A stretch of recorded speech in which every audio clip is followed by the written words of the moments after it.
Magandang araw po sa inyo mga kabansa. Kayo po ay nasa Iparas kay Paras. At ito ay inyong lingkod, Ado Paglinawan, ng bumabati sa inyong pambungad. Secretary, bumati ka naman. Magandang hapon po. Oh, paring Ado, magandang hapon.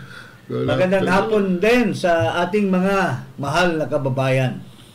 Mga kababayan na nagdusa ngayon, doon sa Bicol region at mga karating na mga probinsya dahil dito sa typhoon, itong bagyo na napakalakas. At mukhang bago palang gising at tulog-tulugan pa itong Marcos. At mukhang walang nagawa sa Camarines Norte, Camarines Sur, maybe Sorsogon. Camarines Sur is in deep trouble. Almost half of the entire province is on floating. Siguro sa surge. Swimming mode. Swimming mode. And alam mo na mga kababayan, ito ay pakita mo na natin yung ating news. Based on Pagasa's 11 a.m. bulletin on Wednesday, October 23, the center of Tropical Storm Christine was located 200 kilometers east of Casiguran, Aurora, carrying maximum sustained winds of 85 kilometers per hour and gustiness of up to 105 kilometers per hour. Tropical Storm Christine is moving north-northwestward at 30 kilometers per hour. Christine is forecast to move generally northwestward for the next 12 hours before turning generally westward. It is forecast to make landfall over Isabela on Wednesday night. Pagasa reports that Christine is forecast to intensify into a severe tropical storm category before making landfall. Tropical cyclone wind signal number 2 is raised in several areas of Luzon, including Ilocos Norte, Ilocos Sur, La Union, Pangasinan, Apayao, Abra, Kalinga, Mountain Province, Ifugao, Benguet, and Metro Manila. Signal number 2 is also raised in the areas of Camarines Norte, Camarines Sur, Catanduanes, Albay, and the northeastern portion of Sorsogon in Bicol region. Meanwhile, signal number 1 is raised in several areas of Luzon, Visayas, and Mindanao. Siguro po, may mga ibang nagsasabi, ito karma na siguro ito. Parating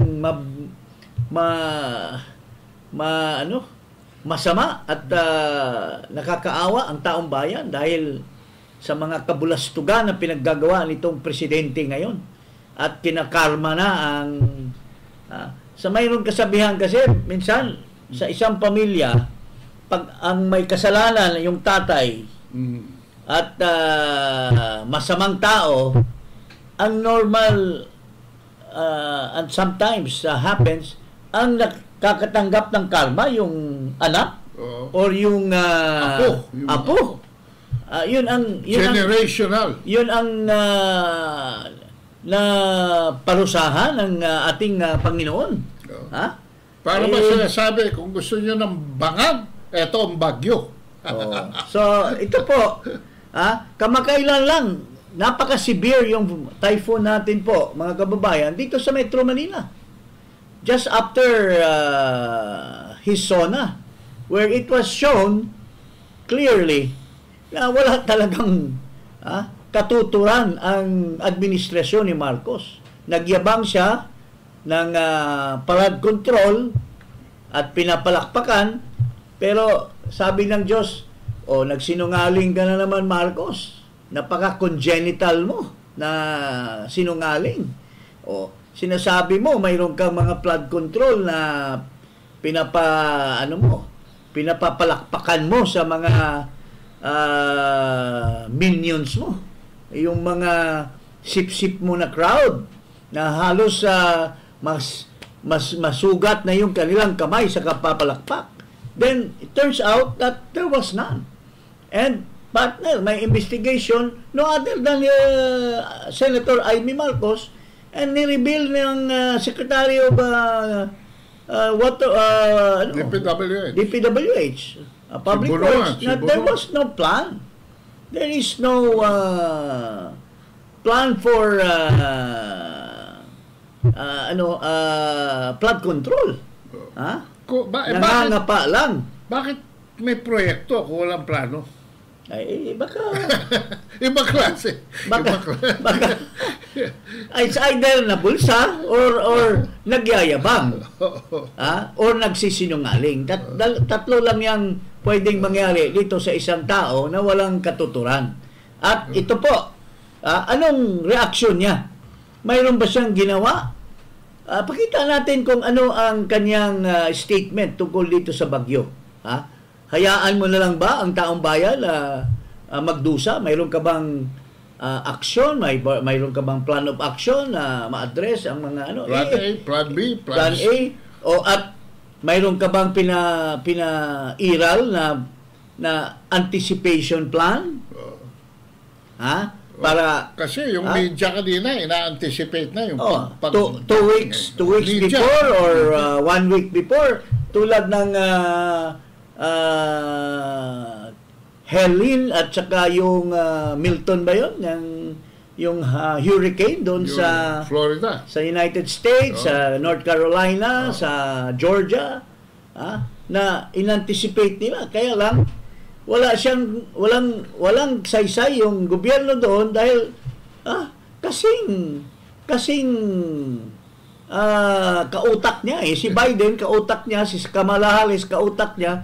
Walang nagko-complain ang mga taong bayan, yung administration nila, yung agency na tutulong, walang tinutulong. Mabuti pa si Elon Musk at saka si Trump. And we are looking at the same thing that's happening in our country. Pakinggan natin itong congenital liar na to. Ito. My regional officers para magsabi when they can come in. So that's what we're waiting for now. So wala na, we are at the mercy of the weather as we always are. So we will just have to wait for the true effects of this typhoon, Christine. All right, thank you. We are always at the mercy of the weather, as we all are. Parating ganyan. 3 taon ka na, Choy. Wala ka bang inanticipate? Or wala ka bang pinlano sa 3 taon? Hindi lamang food security, kundi infrastructure. Kasi 3 bagyo nang lumampas na ikaw ang presidente. 2022, December, 2023, at ito na naman, 2024. Tinitira ka na naman ng typhoon, pero ano mo, naghuhugas kamay ka lang. Tsaka mukhang bago ka lang gising Mabuti pa, pinasalita mo yung matindi na, yung magaling na sekretary, si Remulla. Dapat yun na lang pinasalita mo dahil may common sense yan. Ikaw wala Anong sinabi niya pare? Itong Marcos na ito, anong sinasabi niya tungkol sa anong aksyon? Maghintay na lang tayo. Huwag muna kayong gumalaw, mga regional offices. Huwag muna, maghintay na lang tayo, malusaw yung buong Bicol. Is that an action of the president of this country? After the fact. After the fact.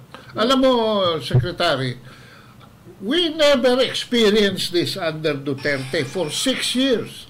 Kasi 3 days on the average, may anticipation na. Meron ng mga tao doon, ng armed forces ginagamit, nakaabang na sila, yung mga rubber boats nakaabang na. Kasi alam naman ginawang state of the arts ni Duterte. At saka may responsibility nito, yung pumuporma na Secretary of National Defense na walang ibang inatupag kundi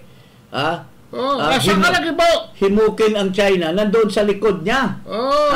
Si Gibo ang chairman. Forma lang NDRRMC, yung si yung dating customs deputy, na ginawang head diyan. Ewan ko bakit yan ang ginawang head, wala namang kaalam-alam yan diyan sa siguro may nagtulak na naman na i-appoint mo ito.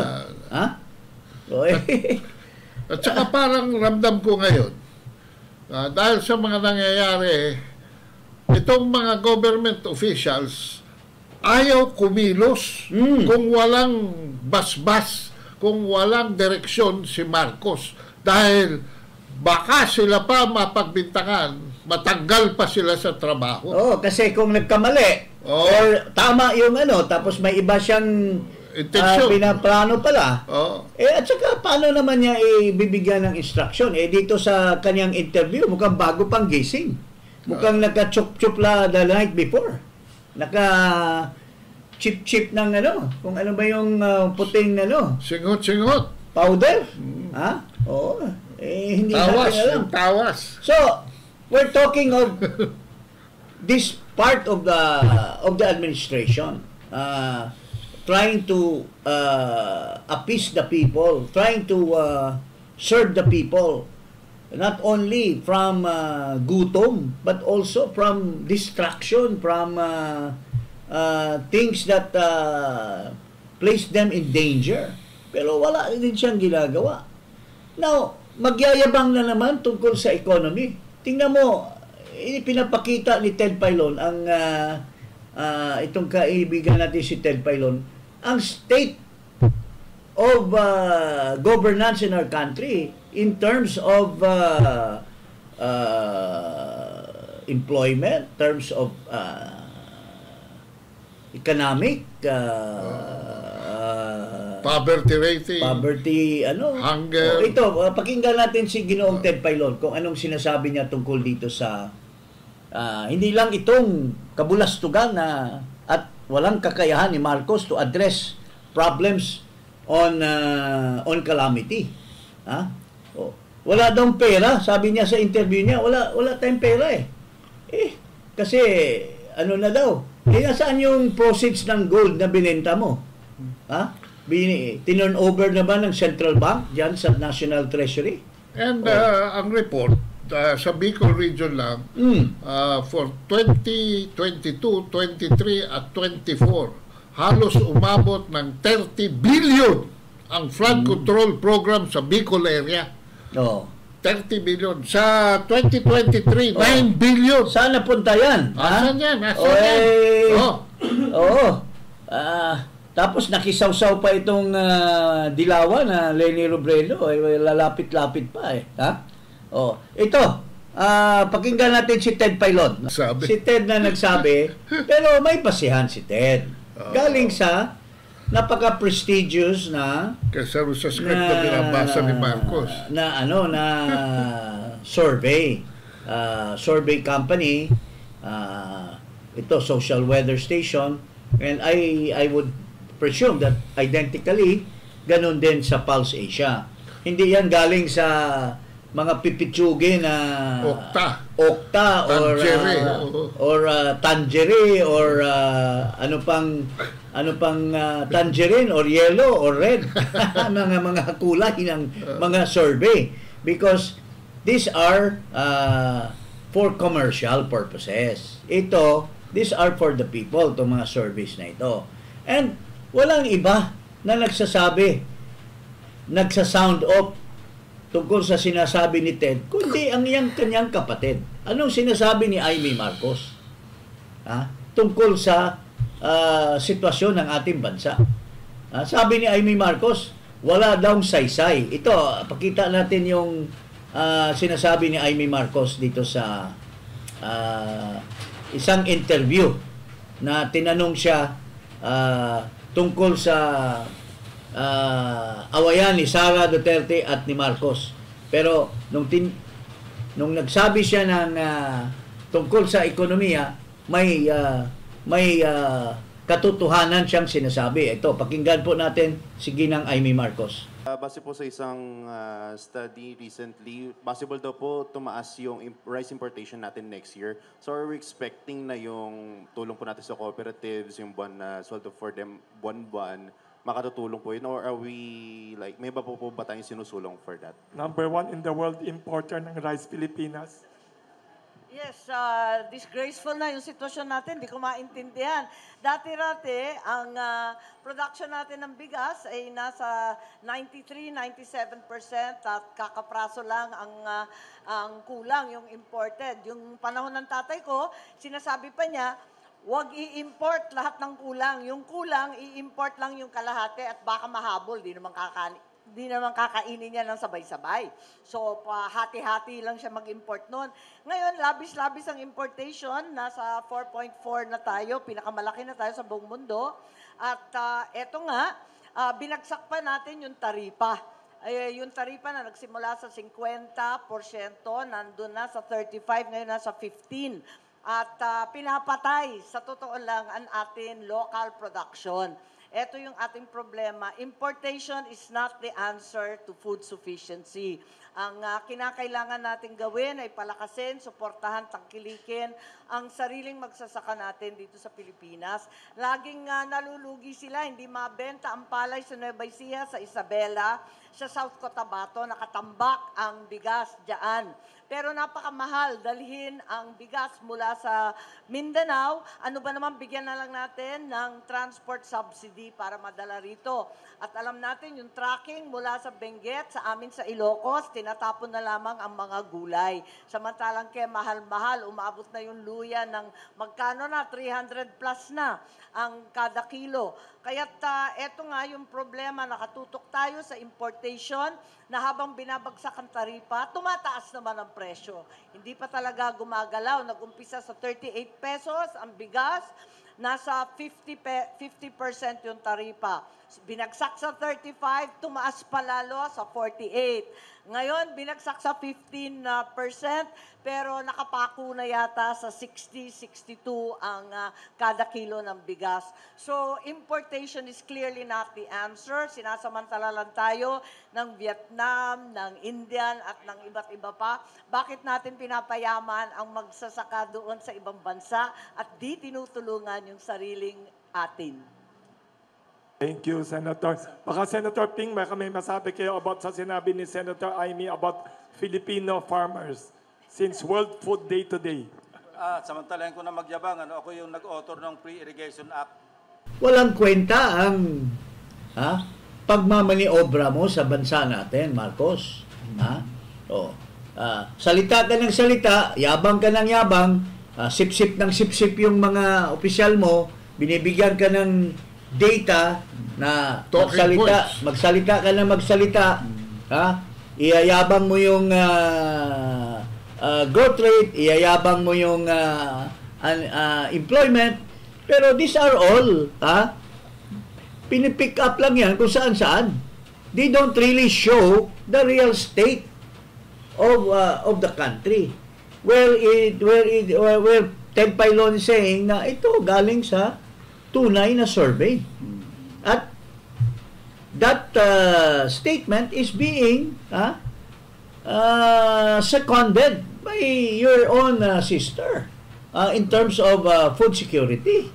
Wala ka talagang saysay, Marcos. Wala kang Makoy Junior, huwag ka naman na magsinungaling ng magsinungaling.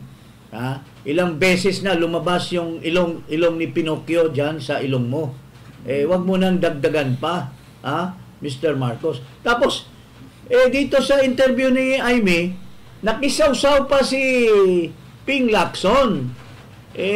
Alam mo, Mr. Senator Ping, naniniwala na sana ako na pagbalik mo ay magiging hindi ka maging trapo. Numero unong trapo ka na rin ngayon Can you imagine magsisip-sip ka pa kay Marcos, sabihin mo si Aimee, Madam Aimee, your brother loves you so much. Wow! Paring ano kayang mileage na nakukuha niya kay Marcos? Mileage o pera? Well, whatever. Mileage kasi nagtatakbo siyang senador. So, gusto niyang sumipsip. He's declaring himself as independent. But that is only for show. Kasi his one foot is on the other side, his other foot is on the other side. Hindi Now, lang yun. the left foot, which is on the side of Marcos, yun ang pangkuha niya ng funding, aid, ranging from Smartmatic, from resources from the DSWD, Support of the support local. of the businessmen na tumitingala kay Marcos, and so on and so forth. So magaling si Ping na lumaro. Magaling. Pero Ping, my dear friend, ang sama ng dating mo sa taong bayan. Ito, double face ka dyan, Ping Lacson. Oo. Secretary, ito para sa akin, ito ang ugat ng korupsyon sa Senate at sa House of Representatives dahil siya ang author ng liquidation by certification. Tapos gusto niya, sinabi niya, in-interview siya ni Chacha, sabi niya, hindi naman talaga ako interesadong tumakbo na sana. Pero dahil nga sa mga nangyayari ngayon sa budget, parang gusto kong bumalik at makisawsaw para makorek ko. Paano mo i-correct kung ikaw ang author diyan sa mga kabulastugan diyan sa Senado when it comes to giving favors to the yung dalawang bodies, bicameral. Siya ang author ng Senate version ng joint resolution. Alam mo, yun ang malungkot kasi balik na lang ng balik itong mga senador. Revolving door. Mga kababayan, siguro italbog na natin itong mga taong katulad nito at ilagay na natin yung mga tunay na nagmamalasakit sa bayan, si Marcoleta, itong mga katulad nito, si Soto, si Ping Lacson. They're a bunch of outmoded na yung mga kanilang Walang dumating. They are just merely using their names because they know the kind of election system that we have. It's always yung name recall Pero nandiyan si Willie Ong, nandiyan si Marcoleta, si Kibuloy. Nandiyan si si Ginoong Bongo. Ibalik natin. Dagdag na rin yung kalbo. Yung kalbo. Yung kalbo, yun ang mga... Si Bato. Pero maraming mga baguhan na hindi... ingat din dyan, ha? May mga baguhan dyan na mangga. Yung mga baguhan na walang chance talaga, wala sa survey. Pero mayroon dyan mga ibang... May mga kakayahan. Yung Cheljok, no? Napaka-ayos yun. Yung Bamakino, okay naman yun, righteous yun, Para magkaroon ng, oposisyon. Tunay ng oposisyon. Hindi yung paulit-ulit, nanay, tatay, anak, kapatid, mayroon pa iba dyan. Hindi natin alam, kung LGBT ba or kung ano bang mga uri ng mga tao dyan or sumisinghot ba, hindi natin alam. Pero balik ng balik sa Senado. So this is the right time for us to contemplate who really are needed by our government. Dapat nga, kung nakalusot yung kay Speaker na People's Initiative. Wala na dapat Senado. Kung wala, dapat na abolish na yung Senate na yan. Kasi that's a redundant, kukuha ng pera ang House. Kukuha din ito. But they're just producing the same legislation. And endless hearings. Walang bagong legislation. Hindi naman sila justice of the peace. Mag-hearing pero hindi naman in aid of legislation, kundi hihimukin lang ang mga taong bayan. So, can't we come up with a unicameral body? Yung kaso ng Parmal tagal inimbestigahan. Wala lang yan. Yung kaso ni Speaker Romualdez was in the right 8 buwan.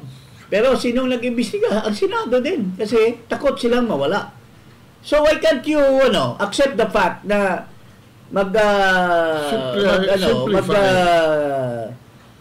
change the Constitution through Constituent Assembly. We cannot Bakit takot na afford it. takot kayong makipagbutuhan? Kasi takot kayong mawala. Tapos ngayon, kagaya nito, independent daw siya, pero guest candidate daw siya. Anong katuturan nun? Independent ka, guest candidate ka. So kung guest candidate ka, the resources of the administration, gagamitin mo for your own self-interest. Ayun ang katunayan dyan. And we are in danger of being a failed state kasi wala nang produksyon ng bansa natin. Ang mga kinukutkot ninyong pera galing sa PhilHealth, nagbebenta kayo ng ginto. Pag-amin yan na walang produksyon ang ating industrial sector. That's an Tapos ito si Ping, with due respect, binabanatan niya yung I had a high respect for him nung binabanatan niya yung mga kurakot sa Bureau of Customs. Tulad nito ngayong nakaupo na itong bagman. Sinabi niya, bagman, dalawa dyan, yung Customs Commissioner at saka yung Deputy Commissioner. Pero may ginawa ba siya? Sinampahan ba niya ng kaso? Or nakidamay lang siya kasi sinabihan siya ni Pailon na, yung anak mo engaged din in cement smuggling. Smuggling. Pero kung naninindigan siya na hindi siya katulad ng mga scalawags dyan, dapat napakulong na niya yan at hindi na sana maging Customs Commissioner. Ngayon, these people are making it, raking it in so much. Magkano na ngayon yung per container daw? Napakamahal na ng per container. Kawawa yung ating bayan. Yung mga legitimate importers. They are at the mercy of, maski walang kasalanan, sabihin, ilagay mo yan sa green lane or sa red lane or sa blue lane, whatever. So, yun po ang mga ating mga hinaing, mga kababayan. So, we hope, dapat kasi ang taong bayan has to be blamed also. Dahil every election, magpapabili ng kanilang boto. At maguguyo lang kung sino-sinong mga repetitious name. Artista. Tapos sa party list pa. Kung ano-ano mga party list yung pumapasok dyan na hindi naman representing the real sector. The marginal section. The marginal. Hindi. Kundi mga contractor na can afford to buy boats all over the country. So, this is the sick situation of our country today. So, dyan lang po tayo. Magandang hapon po sa inyo. Huwag kalimutang mag-subscribe dito sa Iparas kay Paras at i-click ang notification bell at mag-subscribe na rin sa aking YouTube channel at Ado Paglinawan. Sekretary, magpaalam na tayo. Iparas kay Paras.